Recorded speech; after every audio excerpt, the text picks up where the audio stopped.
So kila jamii, haswa jamii kubwa kubwa, ziko na kiongozi ambaye akisema kwamba tunaenda barabara hii, wote wanaenda barabara hiyo. Lakini jamii ya Mluhya imekuwa all over the place. Ni kama vitambui, na hii imechangia sana sisi kuwa katika ile hali ya matatizo ambayo tuko nayo, hali ya ufukara iko juu sana. So yale mambo yako at stake sasa hii ni hatima ya jamii nzima. Na sisi tunapanga kule claim kwa kiti cha urais mwaka wa 2027. Ambaye inadhihirishia Wakenya kwamba Waluhya wako united, na Waluhya wanasema na sauti moja, na Waluhya wanaweza kuamua. Ili jamii zingine hata wakisema watakuja kusupport, wakuwe na imani kwamba hawa watu tayari tunaanza na kura karibu milioni 6 ni uchaguzi wa Malaba. Uchaguzi wa Kisa East ni uchaguzi wa Kapchai. Maana kuna wale ambao wanaamini kwamba bila masuala ya kisiasa iko sahihi, iko sawa sawa. Wale ambao kwa status quo wao kwa serikali sahihi wanaamini kwamba Mluhya atakani kujisemesha mwenyewe, Mluhya atakana kutumia wengine kuongea masuala ya kijamii, Mluhya atakani kuwa na mtu ambaye ako pale kwenye meza anasema pana mkiniguza mimi jamii yote ya Waluhya imefanya nini? Imeguzwa. Na kuna wale ambao kama mimi tunasema hapana. Sisi sasa tunataka twende kwa ile meza kama watu wengine. Tusipitie kwa mtu mwingine, na masuala yetu ya kijamii ikuwe inawakilishwa na mtu kutoka jamii yetu sisi wenyewe. Kuna wale ambao labda wanasema kwamba hiyo ni ukabila, lakini mimi nimesema kwamba siasa ya Kenya inakaa hivyo, na sisi tunataka kuleta mtazamo mpya kwenye siasa. Ya kwamba kama Mluhya yako pale, ile matatizo ambayo tumepitia kwa sababu ya kucheza siasa ambayo sio nzuri, siasa ambayo haina ufahamu kwamba lazima tutoe pamoja. Tukipata nafasi tutahakikisha kwamba rasilimali ya taifa la Kenya inagawanywa equally. Hadi ile wale wadogo pia ambao wafiki kule kwa meza tutakumbuka kwamba sisi kama jamii kubwa tumekuwa tunaumia hivi. Wale wadogo ambao walikuwa tunawaumia na mara, labda wanaumia maradufu. So tuta balance tu pesa za rasilimali za taifa la Kenya. Sasa hizi wale ambao wanatuambia kwamba sisi tunafanya uchaguzi, kwenda kwa cabinet utapata jamii ya Kalenjin ni wengi sana, jamii ya Kikuyu ni wengi sana, alafu wale wengine wote wamewachiwa mtu makombo. Hiyo nataka kuambia kwamba hiyo serikali ni ya broad based, ni kama serikali ya national unity, ili hali wale ambao kwa ile serikali wanapata jamii. Hatutaki tu siasa ya porojo na uongo, nataka serikali ambayo siasa ambayo ukisema jambo kuna maanisha. So sisi kwa sasa uchaguzi is a matter of life and death, sababu hatima ya jamii yetu itaambuliwa na huyu uchaguzi. Na unajua tukishindwa na Ruto tarehe 27 atakuwa na kiburi kingi sana. Ataanza kusema kwamba jamaa wanasema one term, wanasema Kasongo, wanasema Masigo, wanasema nini, wanasema labda ni sisi tu kama wanasiasa kuongea na yeye hapa na wananchi nije nao au kuona matatizo. So ndio mnaona tunang'ang'ana nataka tumshinde. Sababu tusipomshinda itakuwa Wakenya watakuwa kwa mashakani yake. Hata ndio ataongeza zaidi, ndio ataongeza ushuru zaidi, ndio hata hii mambo ya abduction ndio itakurudi. Sababu ataona kwamba afunga Wakenya ni wajinga, tunaweza kuwafinya tunapata wanipikie kwa. Na ndiposa kule Malaba tumesema uchaguzi sio kati ya Panyako na Ndako. Uchaguzi sio kati ya Panyako na mwakilishi wa rais anaitwa Faruk. Maana ndiye amekuwa pale, ndiye amekuwa na campaign. Actually watu wengi kule Kabarasa ambao wajaenda shule wanafikiri kwamba Faruk ndiye amesimama. Hawajui kwamba ni Ndako ndiye amesimama. Kwa sababu mama nani amesimama kwa mbele kiti cha Kabarasa ambaye anawania kiti na Panyako. Wala ambao hawelewi watasema ni Faruk. So hali iko hivyo. Your Excellency, kidogo nigusia kwamba chaguzi hizi ndogo hususan Malaba na uzito sana upande wa kuhakikisha kwamba tunatuma ile statement, but still in the united opposition we've seen a situation where just like it's in the other political parties where they normally come into coalitions, there's normally sort of a civil rivalry or friendly fires which also banned. Tumeona hivi karibuni palikuwa na majibizano kati ya wewe na viongozi wengine ndani ya muungano wa united opposition. That doesn't mean that you've actually fallen out. It's a democracy in the political space. Is it an acid test on your unity as a united opposition, and how, whichever way it goes, what do you foresee for the unity of the opposition in as far as these by-elections are concerned? Sisi wala ambao tuko bizali, hakuna mtoto pale. Hata wakati malipati zilianza katika taifa la Kenya, wengi wetu tuko university. So tunaelewa nini kilifanyika. Mgawanyiko alifanya mzee mmoja akaongoza kwa miaka 10. Alikuwa na minority. Maana united opposition walikuwa wanapata like 65% of the vote.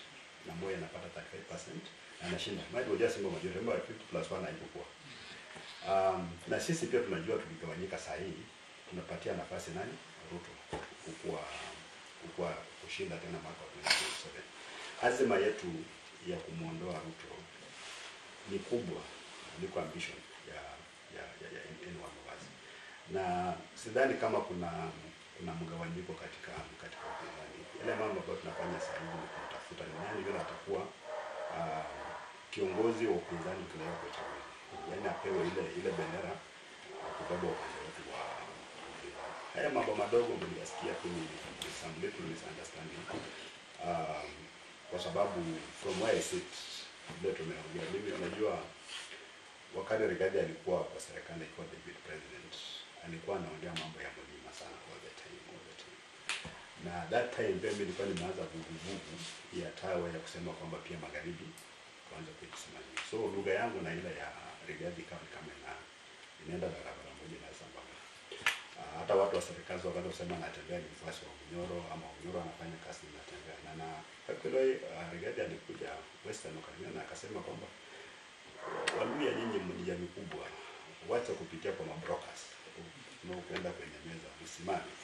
Na mnaweza kusema nyinyi wenyewe mkwe pamoja na mkuje tu negotiate as communities. Chama cha DCP kiko kule mlimani. In the future of course nimesema siasa zetu mbele ziko tunakuwa na base alafu ndio kutafuta kura sehemu nyingine. Na sisi pia tukasema wacha pia nasi tukue na nyumba yetu. Alafu ukue strong au ukue strong, kama ukue strong, akisio ukue strong, watu wengine ukue strong. We believe strong communities, strong family, strong Kenya. So kuona kwamba chama cha DCP tumekuja kuleta competition pande wa magharibi, kwangu niliona kwamba hapana, haya sio mambo ambayo mimi na Rigathi tumekubaliana. Hata katika upinzani pia tuna viongozi mnaongea msema twende barabara gani, tusome bila. Na labda wenzangu wakaona kwamba labda ingekuwa hivyo. So there was no issue. Unaona mimi hakuna vile nitasuti. Kwa the end of the day ni wananchi wetu wa Kisa East confirm maana kwamba kuna shida. Watasema tutapigia candidate wetu ambaye amekuja na nyumba yetu ama tutapigia candidate mwingine ambaye pia ako katika United Opposition lakini hatoki kwetu. Hapo ndio kuna issue. Na mimi sitaki watu wetu wafikiri kwamba kuna mgawanyiko katika upande wa upinzani. Hamna hata kidogo. Na cheche za maneno hata mimi sipendi. Hata bado ni kiongozi kusema mimi sikujibizana na yeye. Kwa sababu mimi naamini kwamba kama viongozi ndio bigger responsibility. Tukianza kusukumana na kuleta information zingine pia inafika mahali inaleta mgawanyiko kwenye upinzani, tunasema hataki mgawanyiko. Hata yule mtu ambaye atajiondoa kwenye United Opposition aende kule kwingine kwa mtu ambaye atakuwa na siasa yake kompletely. Na ataonekana tu, maana anajua Kenya wanatujua, wanajua nani anasikuwa na msimamo upi na hapa na msimamo upi. Ukianza kudebate ama kuongea lugha fulani, kwa sasa Wakenya wako very keen and they read between the lines. Sana huyu bila anaanza kuongea hivi, labda anataka kuanza kufuatia. Akianza kuongea hivi ama anataka kuzuia upande wa upinzani. Na sisi tumesema kwamba hata kama kuna masuala ambayo ni masuala ambayo yako very controversial, kama viongozi mbona usikae kwenye nyumba na kuongea tukubaliane. Ya badala kwenda kushana maneno kule, because I think it's important. Tunakaa tunakubaliana kwa sababu sote moja kule. Hakuna mtu ambaye ni promise kwamba mambo ya kutembea kama upinzani na rais ni kama tukutembea hapo. We're talking about careers, we're talking about ambition. Na sisi katika kwa karibu na watu watano ambao wanataka kuwa rais wa Kenya. Na kila mtu anajua kwamba lazima kuwe rais wa Kenya. So bado unatafuta formula na kujua nani atakuwa kiongozi wa upinzani aenda kangana apambane na rais Ruto kwenye mwaka wa 2027. So hata excited. Na gavana, kuna swala ambalo wakazi wa Malava haswa wamekuwa wakieleza kwamba na haswa katika viongozi ambao wako kwenye mrengo wa serikali kwamba iwapo mtamchagua mjumbe kwenye mrengo wa upinzani hamtapata maendeleo. Wewe ni gavana ambaye umechaguliwa kwenye chama cha DAP ambacho kilijipata kwenye upinzani. Sijui hapa Zoea na wakazi wa Malava ambao wanakusikiliza, ni kweli kwamba ukiwa kwenye upinzani hamna maendeleo? Hiyo ndio sasa siasa ya kishenzi, siasa potovu. Ile ilikuwa siasa wakati wa Moi. Leo kwa nasema kwamba siasa mbaya, maisha mbaya, siasa mzuri, maisha mazuri, kumaanisha kwamba lazima uwe kwa serikali ndio upate maendeleo. Mimi kama gavana ambaye alichaguliwa kwa upande wa upinzani, wakati kuna kuwa na ile disbursement kutoka kwa treasury, ile amount ile ambayo ile ya kuita share, unapata tu hiyo share. Wasemi kwamba labda uko upinzani ama uko serikali, share yako inakuja, wakati wengine unapata pia unapata. Na ile ni jambo ambalo Wakenya wenyewe wanajionea tu. Wana ambao wako kwa serikali kwa mfano, wako na faida gani kubwa kwangu kwa mfano. Sema kwamba baraza wako kwa serikali na Kakamega ni tofauti na Trans Nzoia. Kilipi. Hata hapa Trans Nzoia lakini nimefanya maendeleo mengi sana kwa hivyo kwa kwingine ambao watu wanafanya hapo ndani ya serikali. The perception. Mara nyingi wale ambao kwa serikali as individuals, kama viongozi, kama waziri kwa mfano, ama governor ambaye anaegemea upande wa serikali, kuna vitu vidogo vidogo ambavyo anaweza kuwa anapata hapa na pale. Labda mnaitwa kule State House, mkitoa kule mmepewa kitu, ama unaweza kuwa mwizi, hakuna mtu anakuuliza, maana uko ndani ya serikali. Nyinyi mnaona hizi vitu tu, still blatant. Kuna governor anaweza kutoka hapa aende kwenye aende kwa anunue gari cash 30 milioni atoke na gari kutoka na mtamuuliza. Lakini natembea mimi nikinunua pikipiki hapa nje leo itakuwa jamaa ametoa pesa kununua pikipiki. So hiyo ni advantage ya kuwa kwa serikali. Anything else tutakudanganya. Na sisi wote tunachangia katika uchumi wa taifa kupitia kwa kodi. Niseme kwamba Trans Nzoia mko kwa upinzani, hamtapata maendeleo na msitoe kodi. Kwamba Wasingishu mko kwa serikali, mtoe kodi mpate maendeleo. Hapana, tax ina apply just apply yourself.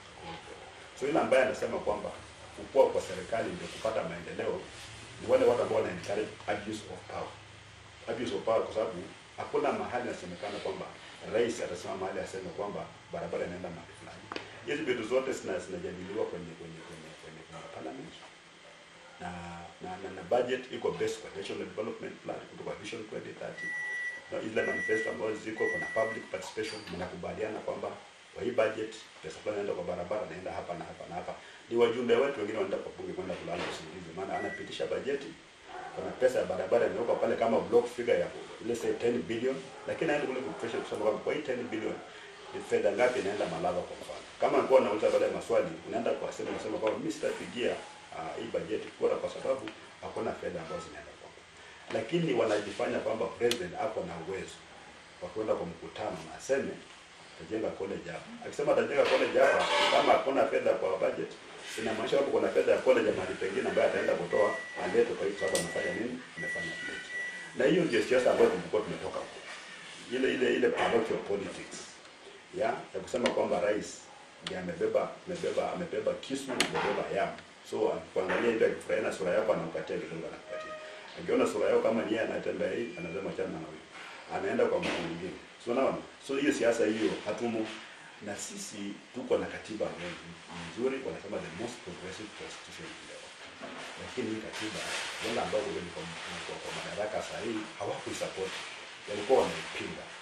Na sasa hizo wako madaraka wako na shida nyingi sana kwenye implement.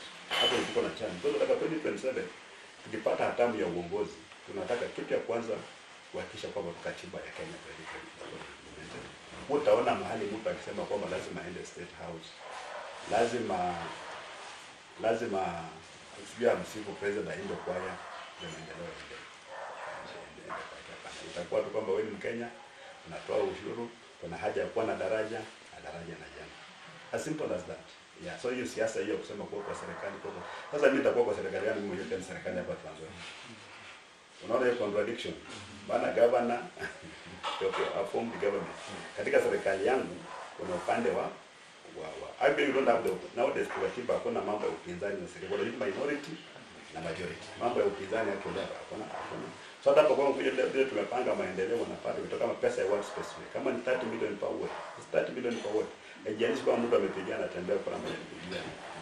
So ile siasa nyingine kusema kuja kwa serikali unaona mgeni anaambia watu Malava ati pigia huyu ndio mpate maendeleo, pigia huyu atakuwa na salimiana na president, pigia huyu atakuwa ndiye kwa serikali. Vitu za ujinga tu. Kwa sasa almost 65 years after independence, nataka ndio tunaongea siasa hii katika mikutano tu. Sasa ndio sera inaenda kutoa mbele ya watu kusema ni tupigie kura ndio mpate maendeleo. It should be happening now. Then Governor, kuna hili swala ambalo umesema kwamba mko pamoja kama upinzani na unajaribu kujadiliana, na mara kwa mara ulikuwa ukisema kwamba huenda hata jamii ya Waluhya ndio jamii kubwa sana hapa Kenya. Na wewe pia mara kwa mara umesema kwamba pia wewe waweza kuwa rais kwa sababu you are in fact overly qualified. Kuna wengine wametoka tu university kama rais, wengine wametoka wapi overly qualified.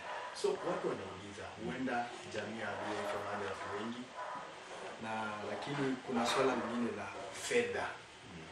You are not yet a multi-billionaire, ama maybe haujakuwa kama wale wengine wezi, ama hujakuwa baby kuwa na hizo pesa za kumashala za kampeni. Utafanya aje ukipatiwa, yani ukiwa na nafasi, ama utafanya aje uweze kuwa rais na una hizo fedha? Labda Governor kuongezea tu ndio kujibu pamoja. Kuhusiana na jinsi ambavyo mwenzangu ameeleza kwamba umekuwa ukionekana ukionyesha kwamba una nia siku moja uwanie kiti cha urais. Swala hili limeleta dukuduku sana katika wakazi wa magharibi mwa nchi na vile wale wafuasi wa chama cha DAP Kenya. Iweje kwamba George Natembeya ambaye amekuja katika siasa miaka 3 haijakamilika amempiku yule party leader wa chama? Hali vipi, uhusiano uko vipi kati yake na party leader? Afrika kumekuwa na bahati kwa sababu majuzi kumekuwa na marais ambao wamechaguliwa ambao wasema ni matajiri. Na wameshinda watu ambao wamekuwa kwa siasa miaka mingi na tajiri. Lakini wananchi wakishajua ni nini wanataka kukiwa, fedha itajalisha. Maana mara nyingi hizi fedha ambazo wanasema ni nyingi kwa siasa ni fedha ya kufanya kampeni kama ile kampeni ya mara. Ile ya kwenda kutupa pesa unapatia watu, unapatia watu. Ile kuongana ndio anafanya mambo ya kampeni ya siasa inakuwa juu.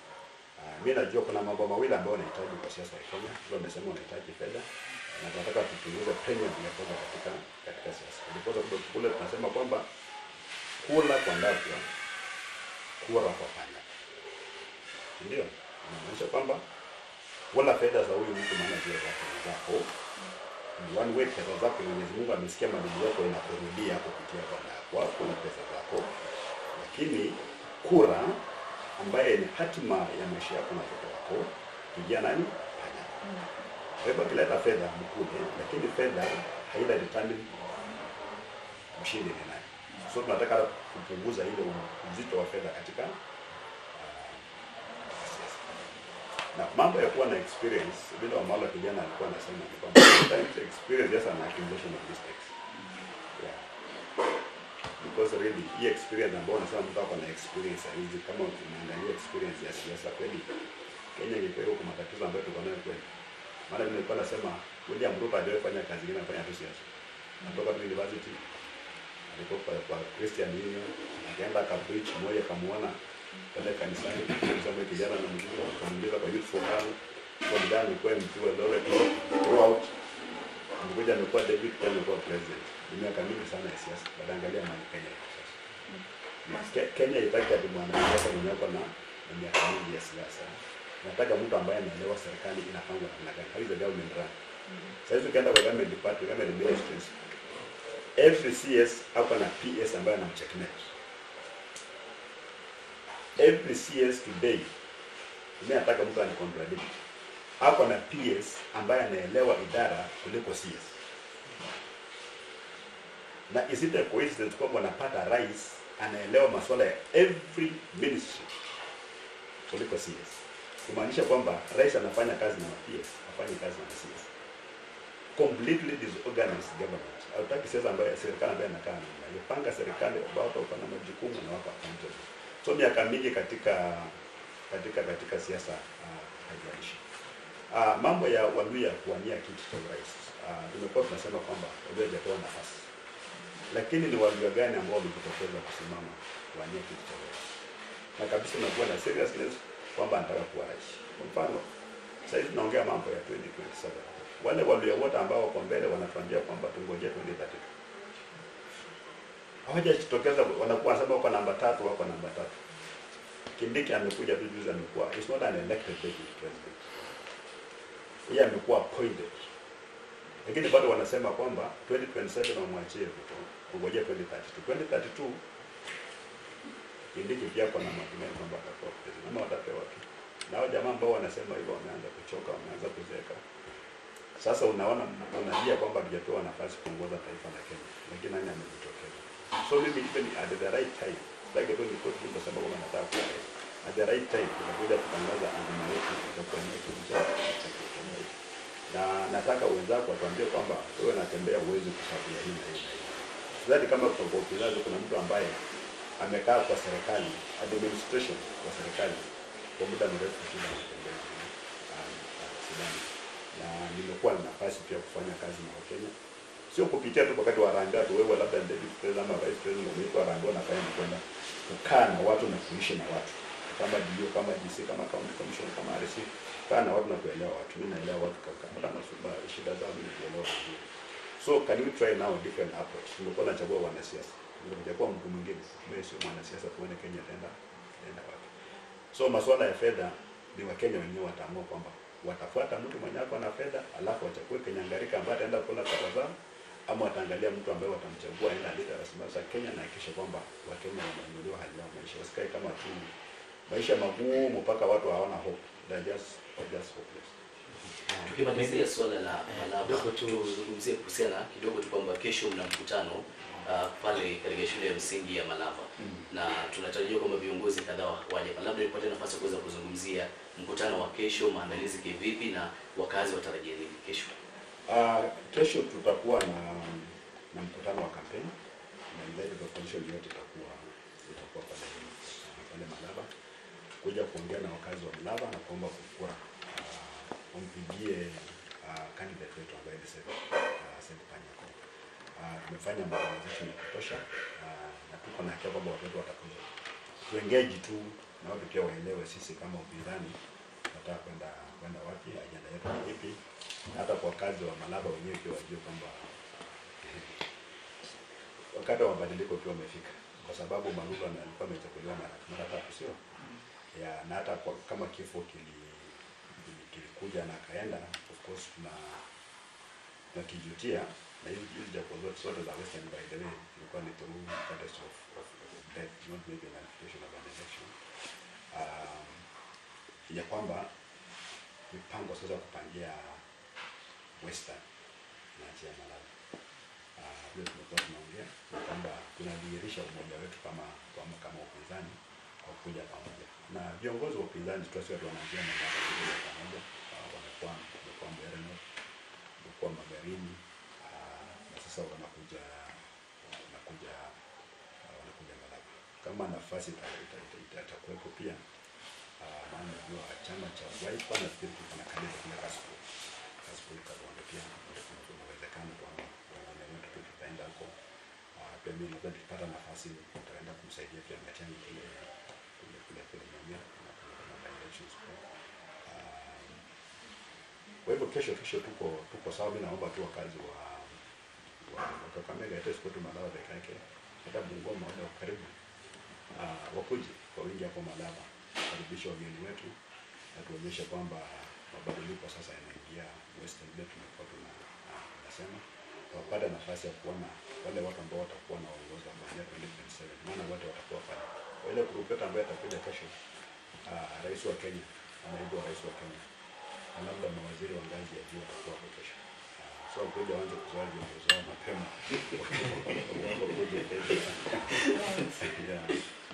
Now, if I can take you back to Malava by-elections, so there is this statement by the Prime CS. He stated that if Ndakwa loses, he might just lose his job, and ultimately the Luhya in general might, it will suffer a big loss. Do you think that this might be a big loss to the Mlembe nation that you so much represent? You don't have anything to lose in this game. We must have something to lose. What are we losing? If we lose in Mudavadi because it's been fired, as a result of losing an election in Malava, I don't believe I've lost anything. Because what impact things has Mudavadi done for the Luhya community over the years, and specifically for Malava. I doubt maybe Muslim has gone to Malava for any reason for a funeral. They've never gone there. Yeah. So losing will just be a demonstration that the president has got very useless and hopeless appointment into the Western India. And that if he's banging on those fellows to get his votes in Western, then he's banging on him. Yeah. Now, there is this statement you repeatedly say, the linda kura yako, piga kura, sasa linda kura yako. And you've been heard repeatedly saying that the election day, utakuwa kwa ground kweli kweli. So according to me, it feels like you're very certain about maybe any plans to rig the forthcoming elections. Why are you so certain about plans to rig these elections? This, when we pick information, bits and pieces from the other side. Those are things that they say. That they are going to win this election by hook or crook. That means that they have ready to do anything. And I look at them, they have got no strategy, no plan, they have got no votes, but they're saying they're going to win. Are they going to win? They're not going to rig. And rig is not even about ballot stuffing. Rigging and even just by causing mayhem, ensure there's low voter turnout, especially in our strongholds, so people don't come out to vote. And that's why we are saying we vote and we hang around there to ensure that nobody causes chaos. But then I also have faith in our security agencies because so far, even in our campaigns, I have not seen them being very partisan. They have been quite professional. And when the statement is going to be a day for them to demonstrate that ensuring that we go vote, the place is peaceful, we don't have people carrying knives and carrying rungus and shouting or burning tires. Because I'm told some of them are already burning tires. They're already buying tires to burn. How we approach election this kind of sometimes is tragic. I think it's about an opportunity for people to elect their leaders, and the story just ends there. So why do you want to come and interfere using other unorthodox methods? So when we talk like that, because we know these people, we know what they have done in the past. Some of them have been architects of ethnic skirmishes. We know how some of them even regard our people. Our people, they live with them in terrible. And we know how they treat our people. They treat our people with a lot of contempt. So I won't put it beyond them to do certain things because one or 2 years ago they just disrespect us and they want to do something to give them a due advantage. But in a fair contest, Malaba, there is no contest. It's very clear you're craving for a very transparent election. So maybe I just want to know what some of these steps that you put in place just to ensure that it's free from any rigging. So we have got a civic duty as citizens of the public to play by the rules, ensure there is law and order. Of course, security agencies are also there. And as peace loving Kenyans, we are going to provide them with their right support. We are going to play our part. We are not going to have to gain any disruptive behaviors. But we are consistent in calling on the IEBC to conduct this election in a manner that they're supposed to be neutral. They should not have any preferred candidates. IEBC is not a government agency. So they should not behave like a government agency because they're like referees. The police are supposed to serve everyone equally. They're not supposed to have any interest in this election other than ensuring there's law and order. And that's what we're keeping reminding them. But also reminding them that in any case we have got any evidence that they're taking sides, then as the citizen of this republic, again, we've got a duty to protect our vote. And we're going to do exactly that. It won't be easy for anybody to walk to Malaba and rig the election and walk away. It will not happen. It's going to be very difficult because we're going to be ready. We are not to beat up anybody, but we're going to be ready to protect our vote. And any signs that is rigging or somebody wants to interfere with an election, we're going to call them out and we're going to deal with them very firmly. Because the law allows citizens even to make arrests, and we'll do that. I believe we get up like here in Transfer when we were doing our presidential election, it was an OCS who was rigging. Again, it was stuffing ballots. And we arrested him. Tulifunga OCS na kamba, tukaita OCB Abuja. Abuja akamchukua. So even in Malawi, let them try that one and that's what is going to happen. Yeah. Good. Governor, we shift gears a little bit. Post Raila, he has been a force in Western politics. Yes. And in Nyanza. Now that he's not there, how do you assess the future of Murembe politics in terms of alliances, especially opposition politics? can we say we have a vacuum in Western region? What is your... We have a very big vacuum in Western. But of course, some of us began talking about Raila's succession even when he was alive.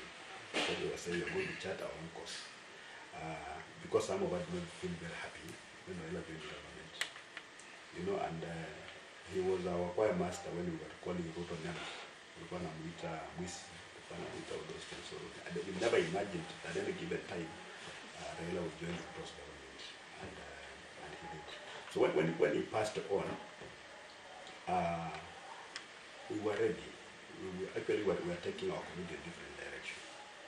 But the people who belong to ODM as a party, they can put on a breakfast, and that's going to grow.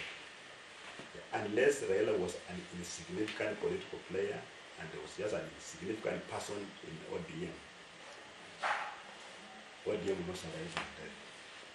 Because we believe the hold that he had on that party, nobody else can fill those shoes very quickly. It's going to take a bit of time. Like when Moi exited Kanu, when he left power, you still work on this now.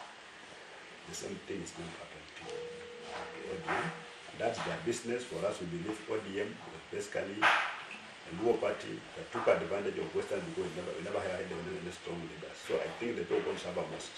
We're going to be orphaned the most are people in Luo Nyanza. But for Luya, this is an opportunity now to chart our own political course. And we are on it. You have they call the big brothers, Mudavadi and Wetangula, the likes of Oparanya and stuff. Do you see them filling those shoes that have been left by Raila, or you as government attendant, the Prime Minister, is ready to take up the mantle and unite the region as a team? And maybe to answer the other two, who are these casualties, the loyalists of ODM that you feel will suffer more from this death? Our big brothers can't feel those shoes because they have not been seen those shoes. They will never see them, so they cannot feel those shoes. You know, some of them were deputy party leaders already. But when Raila died, all of them were ignored, you know, and the person who took over for Raila, the party machinery, that should tell you something. So they're given titles that don't mean anything. They just meant would-win your people, that you are up there. Yeah, but when we go to the cracks of the matter and decisions have to be made, then we are just shown where we belong. Yeah, so our brothers are neither here nor there. But Mudavadi doesn't have a political party. He dissolved his party and joined UDA because UDA and ANC merged and he produced UDA. That language. So he's there. Wetangula is struggling, hold speaker. And at one time I advised the guy, please, when you become a speaker, give the part somebody else to run for you, somebody that you trust. At some point, when you stop being speaker, you can take over the party. Somebody going to court and the same thing, the court pronounced the same one that time. You cannot be a speaker and be a leader of a political party. He did not want both pieces of advice. Now the guy is struggling to win the ward seat in his own home. The ward that we were contesting in Kapchai, actually that's where he comes from. And the whole speaker is fighting for political life there. So it doesn't matter whether he wins or loses, he's already lost. Because such a place just sit at home and people work. But now he's really struggling and calling for support, he's deploying everything. So it's not really a factor. They are saying that the two of them saying, sorry for cutting you, they're saying that you don't respect them. In fact, in some funeral in Kakamega, they say, even if you don't respect them as person, just respect the 35 plus years they have been in politics. You don't take people to respect you. Respect comes naturally. Yeah, and respect is earned. You know, and in politics, you must earn your stripes. So for us, we believe that 5 plus years, another one 30, so over 70 years that they have in politics has been wasted. You just look at the kind of lives our people are living. You can't respect them.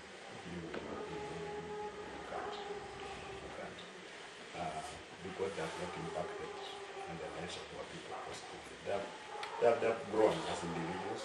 They're some of the richest fellows in this country. I think when they declared the Welcome Mudavadi was the richest cabinet secretary, about 4 billion shilling portfolio. But the people that are supposed to be representing, so let them not demand for respect. They should not earn their respect that run out of time. I don't think they can earn for respect now because the time they left it in politics is very, very short. And by the way, I'm never disrespectful. I'll just say the truth. Because if I ask them for all this period we've been in government, what have we ever done for our people? I'm not telling you. One of them actually keeps on saying that if you play with him, you are going to die politically, and they'll say, I finished so and so, I finished so and so, I finished and so and so. And even those who are playing with me, I'm going to finish them.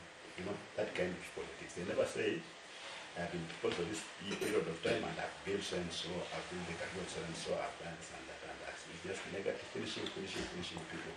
How do you expect such a people? It's very, very difficult. Actually, I try to respect them, but not what we want. Maybe one last question on that. Western Kenya, as per 2022 data from IBC, we are at 6.7 million voters as at 2022. You are in the United Opposition, and one of your messages has been that Western Kenya has been used and damned politically. If the United Opposition assumes power in 2027, how will you ensure Mrembe Nation gets Mrembe Nation share, if not sideline, that our cake tumekatua vizuri? Yes. We should just be fair to all Kenyans, because even the distribution of just public appointments, if you just go by population, you say because we are 6.7 million, for instance, those are voters, they represent what percentage of voters? That the percentage should be getting for every appointment, for every development project, for every this and that. And that applies to all communities. But today, people scramble to go in the government so they can have undue advantage over other communities. And that's where the problem is. Now, when you look at affirmative action when it comes to development, years, given our history, we should not even qualify for affirmative action. But they're going to be the first people for affirmative action. We've got the entire community. Yeah? We've got millions and millions of people who are poor. So now talking about the so-called traditionally marginalized communities, we must include lawyers in those communities. Yeah, because that's where we are. We are doing very badly. And people have had an undue advantage over others over the years. They get their share, but we believe that these other communities should get a bit more of what they have been missing. Upon look at what Nigeria is carrying, and every community is supposed to get, let's say, 20 slots. And one community is given 2 slots. Those slots disappear because the 18 slots have gone somewhere else, some other community. We are big given slots that belong to one community. Zinakuja kwenda kwa your own, au wengine wamenyang'anya tu kwa government and they to yours. We have been given a good advantage. Our responsibility, and I've been telling our people, let us not fight for the presidency just to be like people who are in power. That because we believe power is sweet, they are enjoying, just want to replace them, and life goes on. If we do that, I've told them not once, not twice, that if we do that, I don't know what I want, I don't even have time, 100 days will be out. Because Kenyans want results like today. We are ready to learn tomorrow, they want to see a proper formula, how are we going to create jobs for the unemployed youth? How are we going to promote farmers? You know, this thing, how are they going to improve our infrastructure? Look at the chaotic school system that we have now. The education system is chaos, health system is chaos, share is not working. But some are just saying it's working, it's working. Now, those of us who are implementing, we are saying there's a problem. So Kenyans want results, they want results immediately. So if we go in thinking that we just want to go and become like Ruto and these ministers, we will not last one time. We will be out. So we are taking on a responsibility so huge. And I keep reminding you that the task ahead of us is so big. Don't just say that this thing will end with the elections. After winning, and that's when the real work starts. And for me, I want for the first time in a long time, I want our people just to feel that they're part of government. They are being appreciated. They labor a lot. are they being educated for labor? Mluya alikuwa ni mtu ambaye alikuwa na very proud people. But today, you can just pick away from the street of Nairobi by the way they walk. They've been beaten completely, no confidence at all, you know. You can only be a watchman or a maid or you know, that kind of stuff. How can you reduce such a big community to million jobs like that? And then we become a them of jokes, saying the people are cheap, but they're just fine and enough. It has a very big impact on the confidence on children, especially somebody like a president's aide comes to Western and is insulting, like the Senate of Kakamega being insulted by Farouk, and our children are listening, and the elders are clapping. How will that child grow up believing that they can become something? Yeah. So those are just small things that we need to address and address very quickly. Just want to return human dignity to all Kenyans. That when you go to that table, you not hear a lot of news about Mount Kenya or about Western. We're going to talk about Kenyans, and people will feel that indeed it's a government of. Yeah, and I'm just glad that you have mentioned about the odd jobs, about most lawyers getting odd jobs. So I just wanted to know maybe what do you think can be done to restore back the lawyer dignity and value? Our people are very hardworking. You go to schools, even when the class are announced, the top performers that are normally lawyers. Yeah. Where do they go?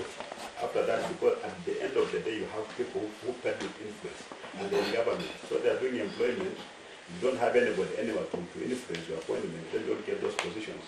So the playing field is not like we give college as a particular person after 3 years. They are employed, you meet with them, they are driving you are still hustling out of that because they are operating at a point of advantage. Politics has been used to create a field which is not level for create a lot of imbalances. Yeah. So we want just to equalize opportunities. That if you have gone to school and we promise you that education is key to your life, to your career, let it be. And let us demonstrate that indeed this guy got the job purely on merit, not because the cabinet secretary is their cousin. Yeah, that's what we want to do.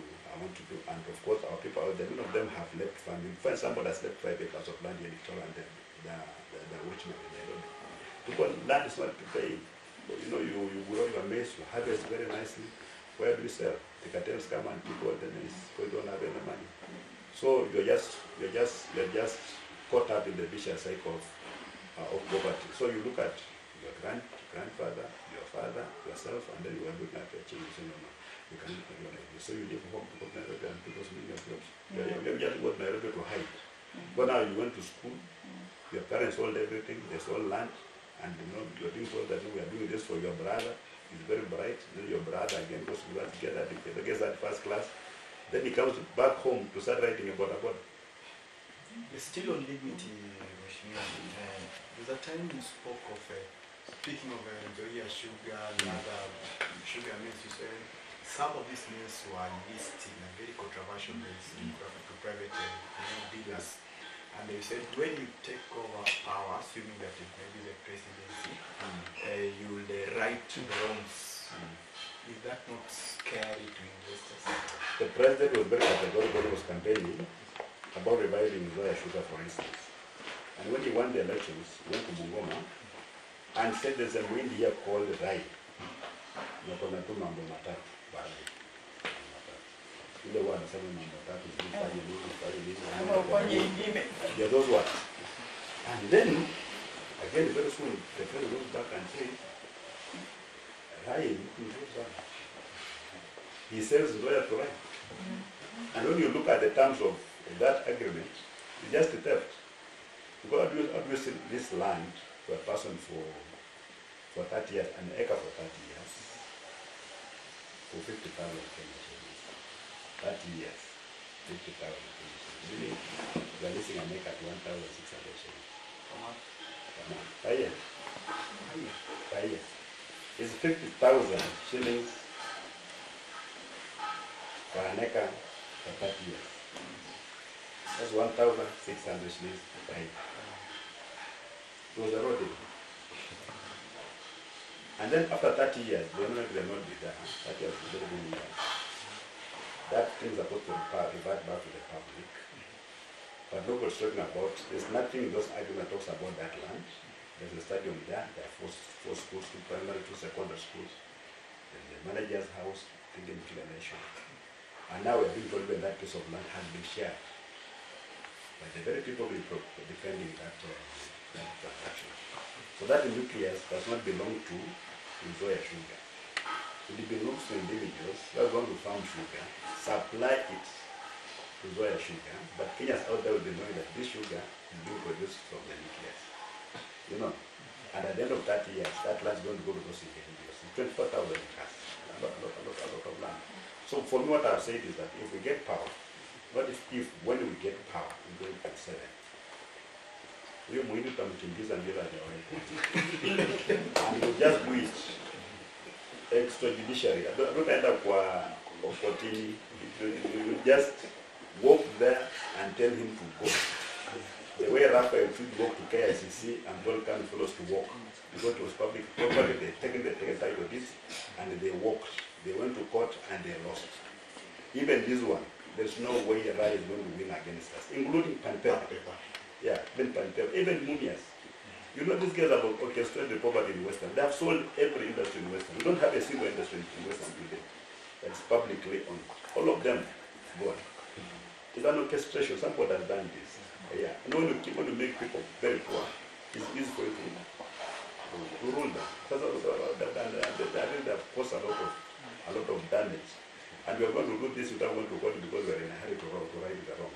So we may commit wrongs by working at the long term good for the country. So become and get for a ride, I'm not investing in that. You can imagine the rise become a real elder, Bukusu elder actually. When you start to Bondo, to Mona Raila, I was speaking about Bukusu's name. So sorry. The governor on a malicious prosecution which you were spoken a lot about, especially when EACC came here, abandoning your home, everything else. Now that you eye high office, do you think such raids will be as common? The current regime promised that they will not use security agencies to do politics. For me, I don't want to make those kind of promises. Kenya is just here to happen. Yeah. Then, lastly, we don't do politics like that. We just run the government using common sense. Yeah. Then, lastly, you made a lemonade out of the arrests. After being arrested, you came on a rooftop from Kisumu, and something stood out. You landed in Kisumu, the lakeside city of Kisumu, then came all the way. When many could argue could have landed in Kitale, Eldoret, Kakamega. Then putting that in context with the Eligiamas in the belief that they did it have anything, was it coincidental or you have something to do with the Eligiamas? No, I was coming home.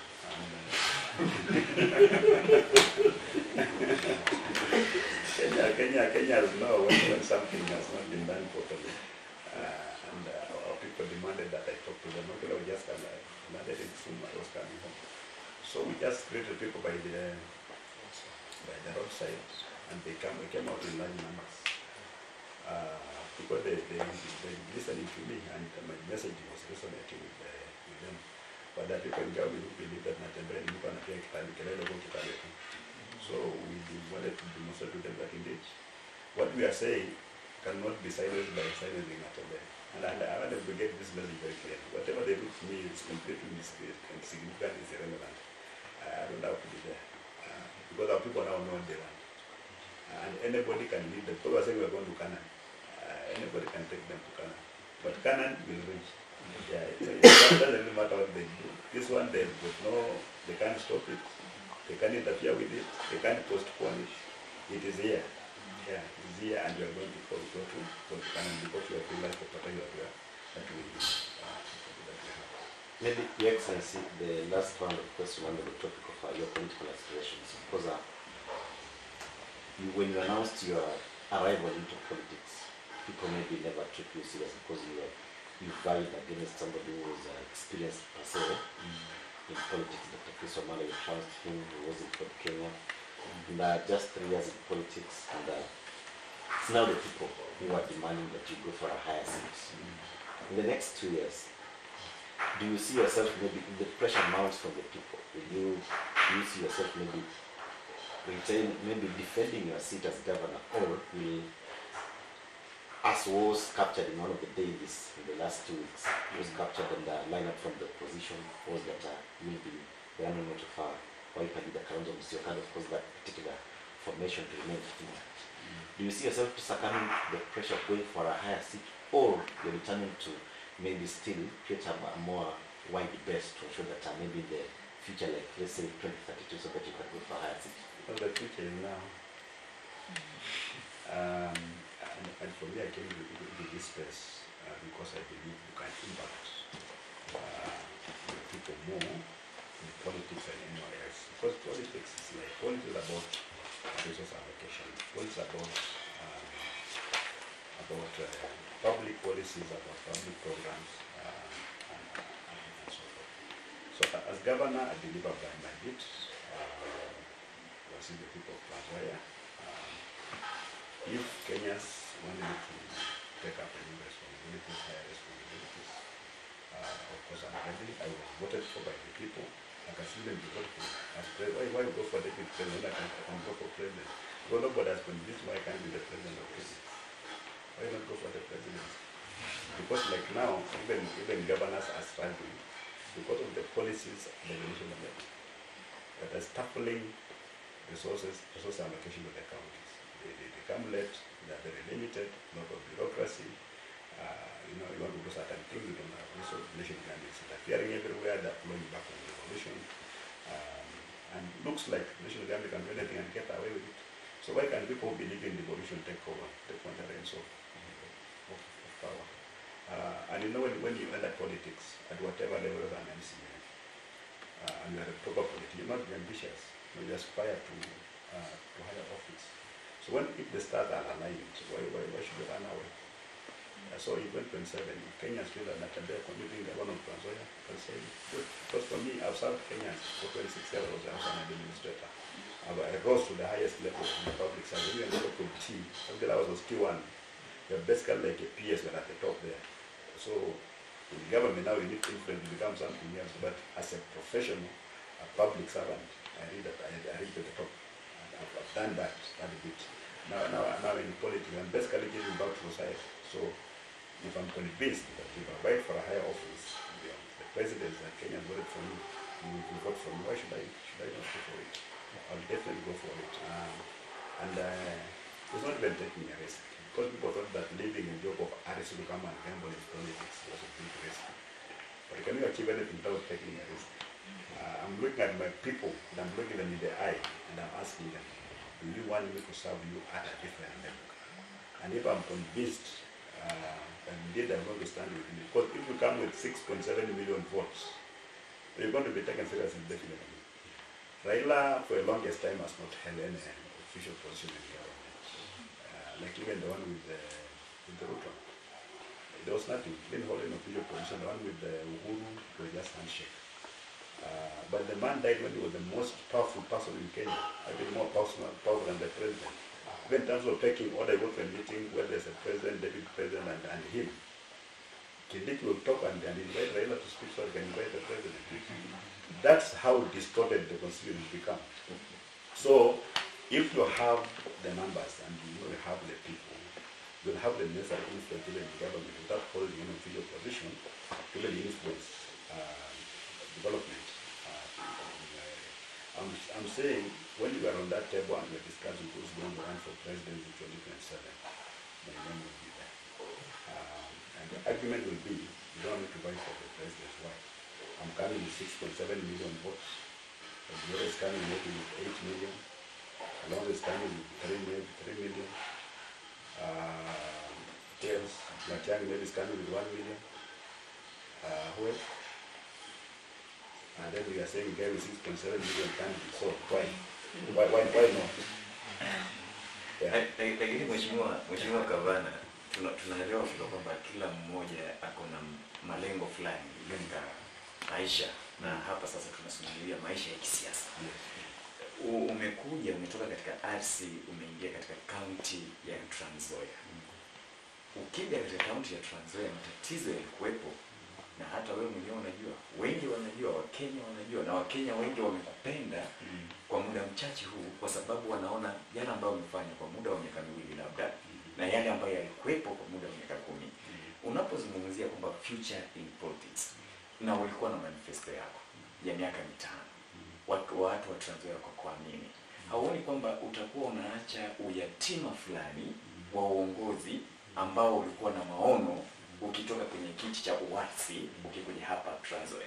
Hauoni kwamba italeta tatizo, na tena kaunti hii ya Trans Nzoia ambayo ilionekana sasa imeanza kupiga hatua irudi pale pale ambako mlikuwa mnapiga siasa mkisema kwamba kwa miaka 10 hakuna maendeleo?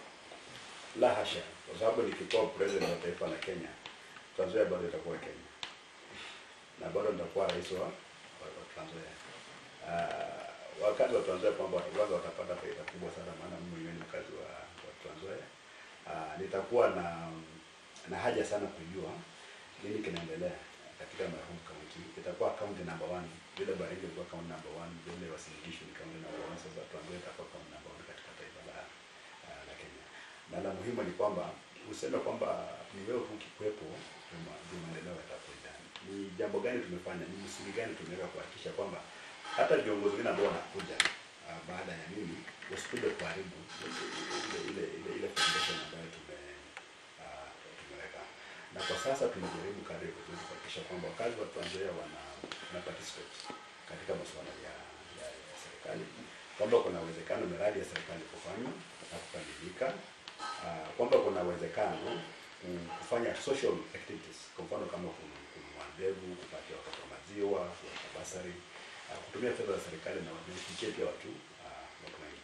Kwa hivyo kama kutakuwa na mtu atakuja, ikiwa nitatoka, sijasema nitatoka, ikiwa nitatoka na mtu mwingine aje, watakuwa na zile fedha natembea nilikuwa natumia, nilitoka wapi? Sababu nasema bila lazima wanashangaa kwani fedha zilikuwa wapi. Tunajenga stadium, tunajenga hospitali, tunajenga headquarter, tunapatia watoto maziwa, tunapeana basari, tunapeana mbegu, na mbegu tunapeana almost kila mtu. Tunatengeneza barabara. So wanasema hizo fedha zilikuwa wapi? Na Trans Nzoia ni kwa simple. Na mimi kama wanaweza kuongoza Trans Nzoia na kuongoza taifa la Kenya. Maana jamii zote za Kenya ziko hapa. Na utasikia kwamba kuna jamii na mtu kama anatembea ya kufanya maendeleo. Ukiona wale wananungulika ni wale wa kabila tu. Hapo ukifanyia nini? Ukimfanyia jambo zaidi hata tabia anakuwa hata mkabila zaidi. Nasema bora anafanyia hivi na sio mtu wa jamii yangu. Otherwise hata mambo ya public appointments, serikali yangu tumebalance jamii zote. Tumebalance mambo ya jinsia. Na haya ndio mambo ambayo tunataka ifanyike at the nation level. Wakati mwingine mimi pia yangu huwa ni kwamba labda ukitaka kwa siasa sana kama unaenda kule juu, unaanza kujiingiza kwenye ile culture ya wanasiasa. Na mara nyingi kwa culture hii ya uongo, kudanganya watu. So utakaa hapa Trans Nzoia miaka 10, kanda kule juu umekuwa kama wanasiasa wale wengine. So kwa nini kwa kuongea tu uongo, mnakuwa kama familia kule juu, mnakubaliana. Leo tukienda mpaka kule Trans Nzoia, twende tukanane sana. Watu waone tumepitana. Tunaondoka na magari kwa sababu ili tufike Eldoret tunapanda ndege moja, tunaenda kwa moja. Kuangalia watu wanapigana nyumbani. Hiyo siasa ambayo sisi hatutaki. Lakini licha yote kusema ni Wakenya tu ndio wataamua. Mimi napenda kaunti yangu sana. Na nitaridhika hata nikikuwa tena gavana miaka mingine 5. I'm really enjoying myself, working with my people. You know, I'm always here. By the way, kusafiri kutoka nje ya Kenya tangu nichaguliwe. Hata kwenda kwa Uganda sijawahi. Mimi nafanyia watu wangu kazi. Zile fedha ambazo wao wanatumia kusafiri ndio fedha mimi natumia kupatia watu. Wewe ni sasa Kenya kufika. Hakuna. Leo umbali mimi naenda ni Mombasa. Sijaenda. Hata ukiona kwa kama na audit amesema kulikuwa na usafiri. Mara nyingi ukiangalia ni msisi kwa usafiri. Lakini mimi na my executive kazi yetu kuchapa kazi. Tunafanya kazi tu like normal civil service. Saa 2 mpaka jioni. Yeah, alafu weekend kama masi sisi wako kazi because kuna leo tunaona hivyo. Sio kama ni weekend. Ndio ndio tunafanya kazi. So mimi I'm having fun. Even as I work for my people, I'm having fun. Na ningependa sana pia nipatie sehemu ya pili pia second term as a governor. Na mimi husema kwamba sio lazima mimi nipate kiongozi wa Luya kwenye Bongo. Ndio ikiona kwamba kuna mwingine ambaye labda na Mshila anatembea kidogo akuwe kiongozi wao kwa sasa, I'll take a back seat. Yeah. Na kama wale ambao wanasema hao kwa mimi what I'll point out sema pana nyinyi mnasema ni yule namjua. Kwa hivyo na hivi. Mnasema ni yule namjua. Lakini ukisema sawa, hata kama ni hivyo, acha wao kwa mbele, mimi nasema fine. Wacha waendelee, wacha mimi nifanye kazi wapi? Hapa Trans Nzoia. Good heart bila shida bila nini, maana mimi lengo langu la kuja kwa siasa ni kwenda kujaribu kusaidia. Labda tu kumalizia kwa hili Ochanda. Gavana hasafiri huko kwingine, wanasafiri kutafuta wafadhili unapata vipi? So shida ni kwamba mimi waangalia wale ambao wanasafiri kutuambia kwamba ndio kutafuta wafadhili, wanakuja wafadhili vizuri. Sema tunaenda pale tumesaini mkataba, watakuja kwa factory hapa kwetu. Wamesema kwamba vijana wote wanaenda kufanya kazi kule, watakuja kutufanyia hili. Mimi nangoja naangalia hakuna ile linafanyika na fedha zimetumika. Sio rahisi kwenda kupata wafadhili kwa kuja kule ng'ambo waje hapa. Kuja kuleta ile labda kuja kuinvest hapo sababu gavana anataka. The world is a global village. Yeah. Hao jamaa wanajua mahali kuna opportunities. Na wanajua kija Kenya mazingira ya kufanya kazi yako namna gani. Wanajua. So hata kama gavana anaenda kula Amerika kwenda kutafuta wafadhili na investors, wanaambia kuja mkaweka factory hapa Kenya. Na wanaangalia wa tax regime. Tax zetu kwa ziko juu sana. Haya, hata tu kuregister tu biashara Kenya. The process is so long. Wanajua. So kidogo tu kiambia namna gani. Hata ukiwa kwa business bado watafanya sababu ya mcheck na wanaambia hapana. Si wengi wale ambao wako hapa pia wako na other branches elsewhere na wote wanahama. Wameenda Rwanda, wameenda Tanzania. Wanaangalia bwana biashara, wanahama kutoka taifa la Kenya. Wanatoroka. Leo wameenda kule Switzerland kwenda kutafuta investor ama France na tuwakoje Kenya. Hawatakuja. Watasaidia vitu na hawatakuja. Watafanya nini? Because just PR. So why mbona nipoteza fedha za kaunti ya Trans Nzoia kwenda kusafiri hadi kwenda kutafuta wawekezaji katika kaunti ya Trans Nzoia nikijua tu kwamba hawatakuja. Kwa sababu zile policies na program national government zinahakikisha kwamba hakuna mtu atakuja kuinvest hapa. So unaweza pale is a good thing kusema kwamba umekwenda kutafuta investors. But the actual fact kwamba umeenda holiday. Umeenda kuenjoy. Lazima ndio gani umeenda holiday. Lazima tena nimeenda kutafuta investors.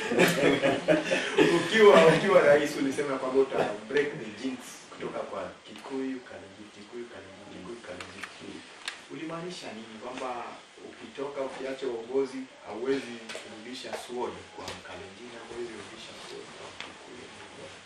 There is a way kwa mfano kama Muluya atapata kuwa rais wa Kenya, ule ujumbe ambao utaendea Wakenya wengine kwamba inawezekana kuwa rais hata kama usio Kikuyu.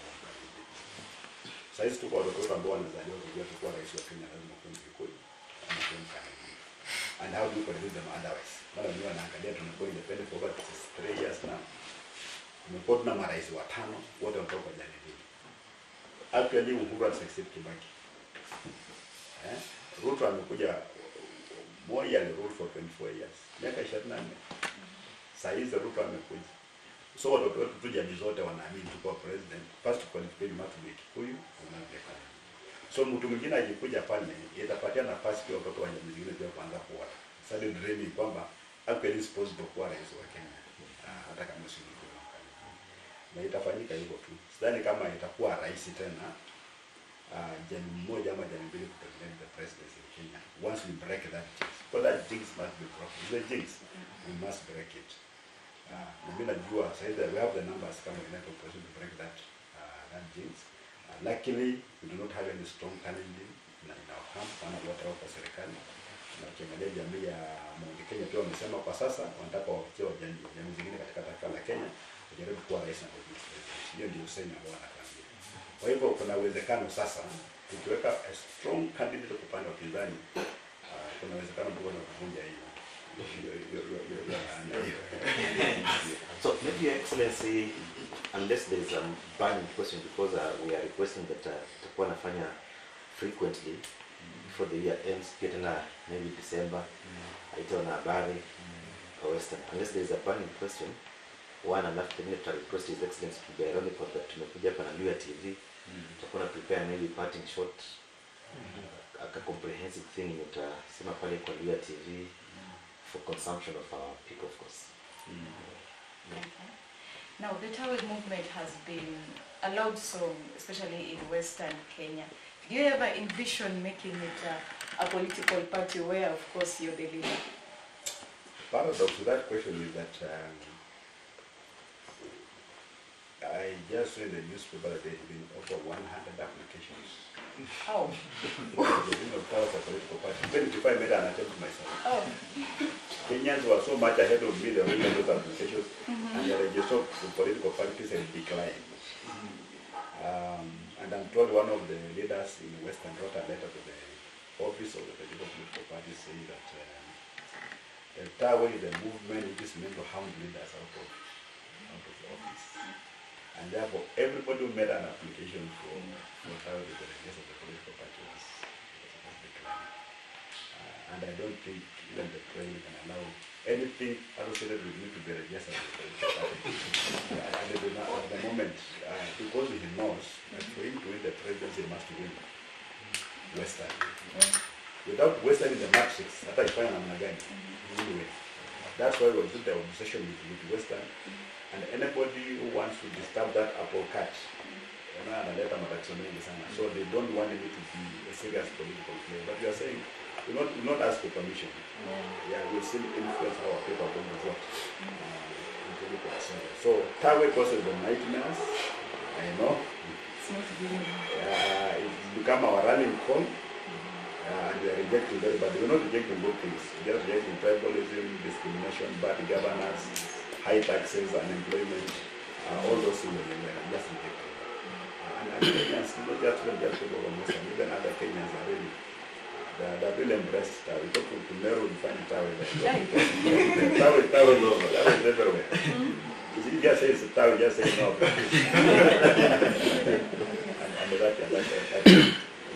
Yeah, so it's going to be a rallying call for us, whatever political formation is going to be, but away from government. That will have to make it very likely. But one interesting thing again, this guy may not is very unpopular. So the only way to solve it again, they want to associate you with themselves.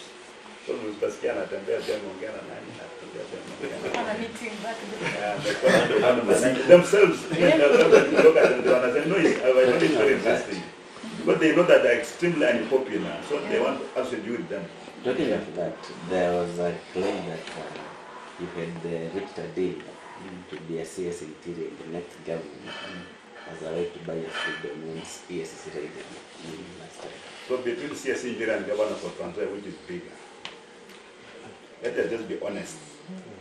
Between NSCS, including that Mudavadi position, and the governor of any county, in terms of pecking order, which is bigger?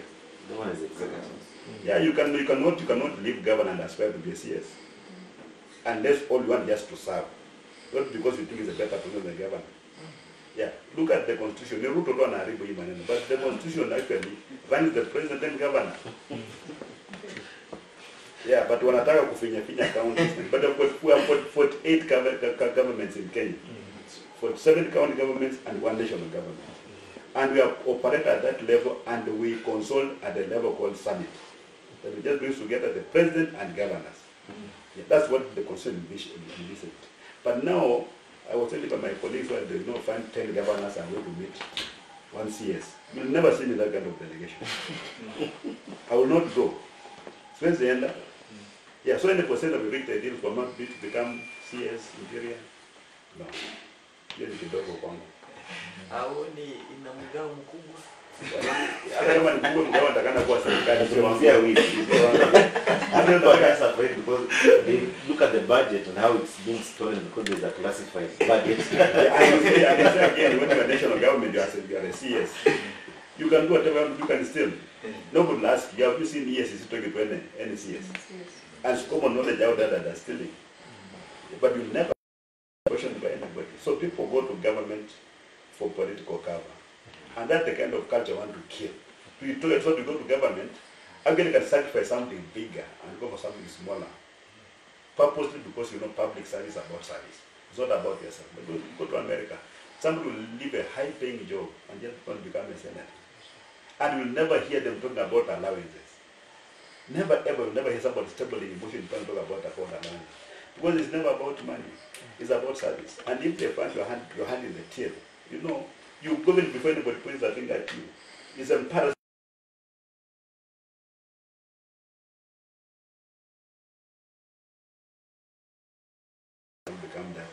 is for very nefarious reasons. Has got nothing. So all those stories about we have reached the deal of Uganda, that's Stories. So, Your Excellency, you know you're perfect in dialect.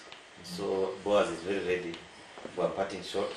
Maybe a rally call to the people of Mulembe in terms of how they should be organizing themselves in terms of politics now that we have this new kid on the block in terms of giving direction politically.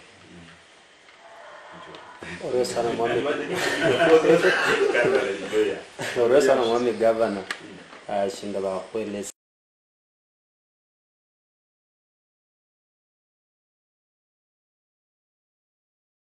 that's very ole malomera goshinga na inzu ya Mulembe inda ya Mulembe emyaka kitachino